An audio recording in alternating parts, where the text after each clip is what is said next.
Oke, baik. Hari ini saya akan cerita tentang bisnis model, bisnis canvas model, ya, value model, bisnis model, dan proposal. Jadi seperti saya utarakan tadi di awal, tujuan Anda bikin bisnis yang paling utamanya, ya, bukan kendalanya, kebanyakan kan orang bilang kan kendalanya Pak modal, ya. Modal itu harus Anda datangi investor, Anda bujuk investor. Bikin bisnis itu bukan pakai uang sendiri.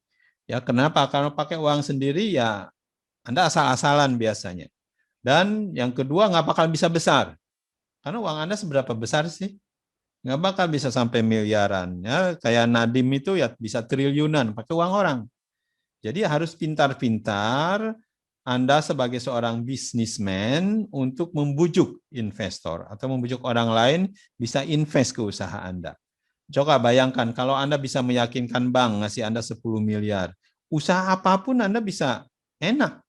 Ya, jadi Anda fokus ngerjainnya uangnya pakai uang orang, ya, karena Anda kerjasama, tapi pasti mereka akan memantau Anda wajar, jadi enak, ya, Anda ada yang memantau sehingga jalan Anda bisa benar-benar lurus, bisa stabil, ya. Nah, bagaimana caranya membujuk investor atau membujuk orang yang punya uang untuk bisa kontribusi di perusahaan Anda? Anda harus menyiapkan proposalnya, ya. Nah, kita coba sekarang bicara tentang proposal itu isinya apa. Tadi sudah sekilas saya lihatkan ke Anda, harus ada blueprint-nya bisnis itu mau dibawa kemana, ya. Kalau Anda ditanya mau bikin rumah, terus ditanya mana gambarnya, Anda bilang nggak punya.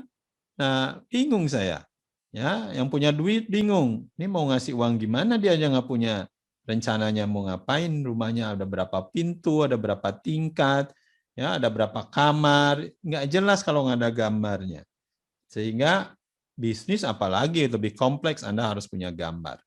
Jadi nanti Anda bikin namanya bisnis model canvas BMC, isinya di situ digambar. Ada pintunya berapa, ada jendelanya berapa, kamarnya berapa, isinya apa saja di situ, ya, seperti itu. Nah, oke.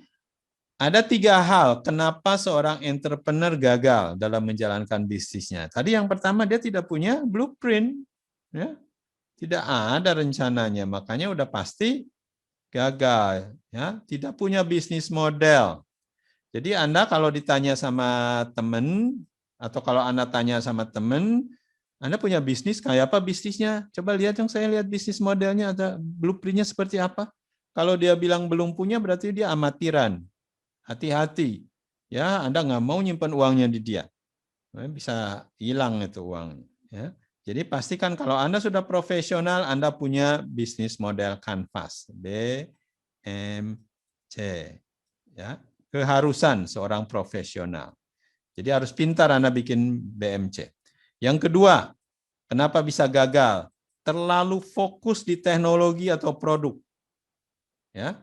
Jadi sebenarnya bikin bisnis itu yang terpenting bukan produk. Itu nomor kesekian produk. Lalu yang terpenting apa, Pak? Yang terpenting adalah customer. Ya. Lebih detailnya adalah pengalaman customer experience. Jadi Anda harus ngerti ya tentang customer Anda. Jadi sebelum Anda bikin bisnis itu, Anda interview dulu customernya, tanya-tanya. Jadi bisnis yang tidak pernah nanya customer, ya Anda hanya bisnis buat diri Anda sendiri. Makanya Anda lihat mungkin 80-90% bisnis gagal itu karena bisnis menurut kehendaknya diri sendiri. Wah Pak, saya suka drone, saya bikin bisnis drone lah. Wah Pak, saya pinter bikin bolu kukus, saya mau bikin bolu kukus. Pak, saya suka bengkel-bengkel motor, ya saya mau buka bengkel motor. Itu Anda bikin bisnis karena Anda. Ya customer-nya jadinya Anda.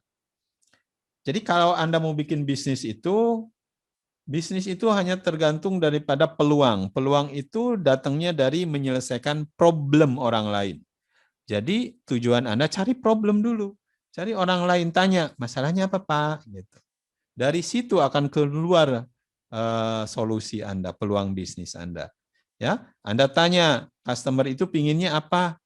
Pak, saya pingin bisa ngirim dengan murah, cepat, ya, Anda bisa memantau. Nah, itu di keinginan. Nah, Anda baru berpikir bagaimana ya bisnis modelnya supaya customer kita bisa terpenuhi keinginannya.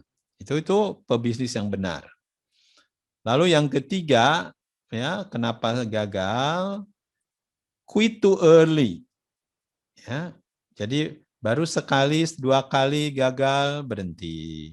Baru bangkrut 2-3 kali berhenti. Ya, jadi quit too early. Siapa tahu yang berikutnya sebenarnya berhasil. Jadi seorang bisnis yang berhasil ada yang nggak pernah berhenti. Terus aja seumur hidup dia mencoba. Ya, nah jadi Anda siap-siap kalau mau jadi seorang bisnis yang berhasil, punya blueprint, ya, sering-sering ngobrol sama customer, user, cari tahu apa yang dia inginkan, apa yang dia komplain, semakin dengar Anda tentang komplainan, semakin bagus perusahaan Anda. Yang ketiga, udah berpikir terus nggak pernah gagal. Jatuh bangun lagi, jatuh bangun. Ya pasti ada akan nyampe ke keberhasilan. Ya, jadi 3 hal ini yang menyebabkan Anda berhasil. Makanya ada 3 fokus ya di sebuah bisnis itu. Fokus bukan hanya di produk saja.